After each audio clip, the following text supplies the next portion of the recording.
এখন যে জায়গাটা দাঁড়িয়ে রয়েছি সেটা হচ্ছে দার্জিলিংয়ের টয় ট্রেন স্টেশন। আমার খুব পছন্দের একটা জায়গা।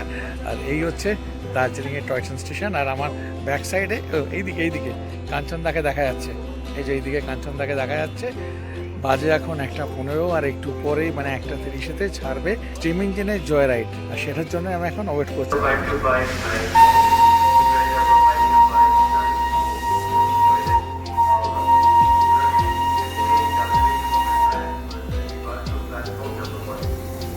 Train number 5259 Joy Destiny Power, running in between Darjeeling to Mumbai. আজকে দার্জিলিংয়ের টয় ট্রেন স্টেশন থেকে একদম এইভাবে কাঞ্চনজঙ্ঘাকে দেখা যাচ্ছে। একেবারে ফুল রেঞ্জটা স্লিপিং বুদ্ধাকে ঠিক এইভাবে দেখা যাচ্ছে।